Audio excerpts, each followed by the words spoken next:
Selamat siang untuk Ibu Lia dan teman-teman semuanya.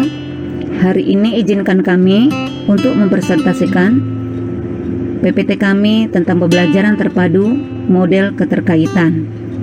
Dan nama kelompok kami yang pertama Ana Agustina Umbo, yaitu saya sendiri, dan yang kedua Ibu Suyatmi, dan yang ketiga Ibu Nelly Novita Rumagit. Pembelajaran terpadu model keterkaitan atau connected model. Yang pertama adalah pengertian connected model. Yang kedua, penerapan connected model. Yang ketiga, kelebihan dan kekurangan connected model.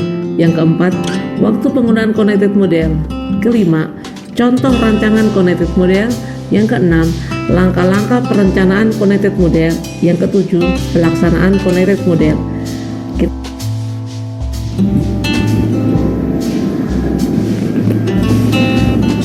Kita akan bahas yang pertama adalah pengertian connected model. Connected model adalah suatu model pengembangan kurikulum yang menggabungkan secara jelas satu topik dengan topik berikutnya, satu konsep dengan konsep lainnya, satu kemampuan dengan kemampuan lainnya, kegiatan satu hari dengan satu hari lainnya dalam satu mata pelajaran.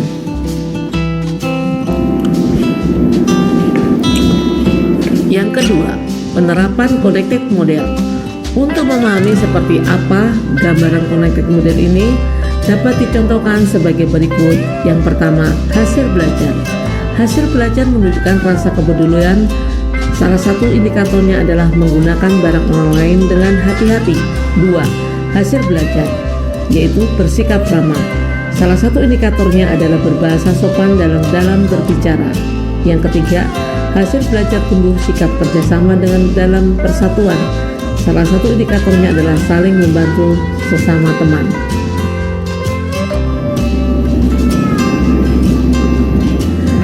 Kelebihan dan kekurangan connected model. Yang pertama, kelebihan connected model. Dengan menggabungkan kegiatan-kegiatan untuk mencapai suatu kemampuan yang dikembangkan dalam satu bidang pengembangan, maka guru dapat melihat gambaran yang menyeluruh dari kemampuan tersebut, sehingga dapat memberikan kepada anak kegiatan-kegiatan yang lebih terarah. Ada satu bidang pengembangan untuk mencapai kemampuan tersebut. 2. Kelemahan connected model. Meskipun telah menggabungkan beberapa hasil belajar dalam satu bidang pengembangan, namun model ini belum memberikan gambaran yang lebih menyeluruh karena belum menggabungkan bidang-bidang pengembangan yang lain.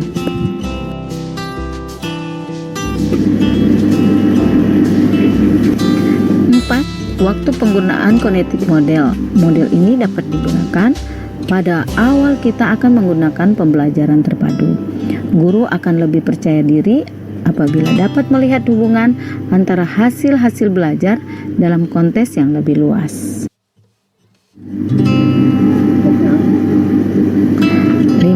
Contoh rancangan connected model. Penggunaan connected model dalam beberapa bidang pengembangan untuk kelompok A. Pertama, pembentukan perilaku melalui pembiasaan. A. Sosial emosional untuk pengembangan sosial emosional. B. Moral dan nilai agama.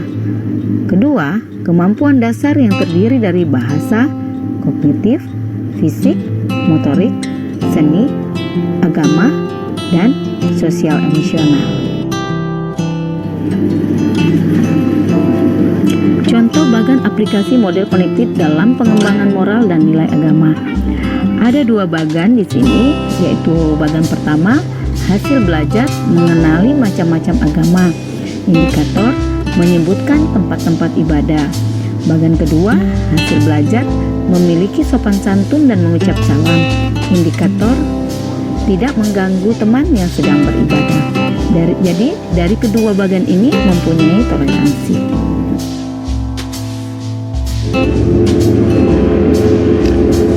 Nah, langkah-langkah perancangan connected model. Yang pertama, bukalah kurikulum 2004 mengenai standar kompetensi. Dan yang kedua, periksalah mengenai standar kompetensi TK dan LA. Dan yang ketiga, pilihlah untuk kelompok mana connected model ini dikembangkan, kelompok A atau kelompok B. 4. Periksalah kelompok bidang pengembangan.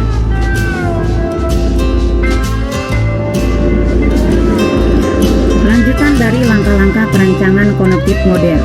Yang kelima, periksalah hasil belajar satu persatu dalam bidang pengembangan. Yang keenam, tentukanlah dalam hal apa hasil belajar tersebut berhubungan dalam satu bidang pengembangan. Yang ketujuh, kemudian dari hasil belajar pilihlah salah satu atau lebih indikator belajar yang paling sesuai dengan kemampuan. Dan yang kedelapan, buatlah rancangan connected model.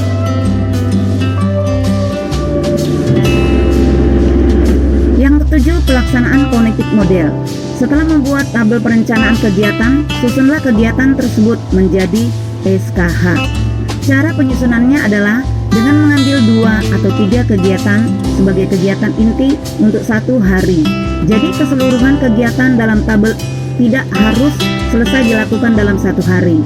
Misalnya, untuk hari pertama, kegiatan pembuka adalah berdoa bersama, menyanyikan lagu sesuai tema.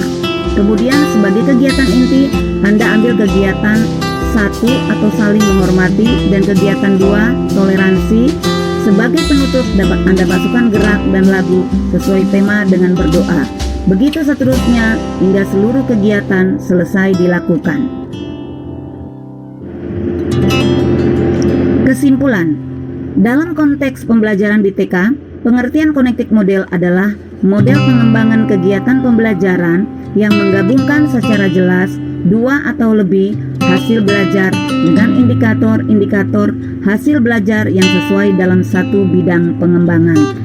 Model ini dapat digunakan pada awal guru akan menggunakan pembelajaran terpadu, dan connected model mempunyai kelebihan, yaitu guru akan dapat melihat gambaran yang menyeluruh dan kemampuan atau indikator yang digabungkan sehingga kegiatan anak lebih terarah untuk mencapai kemampuan tersebut.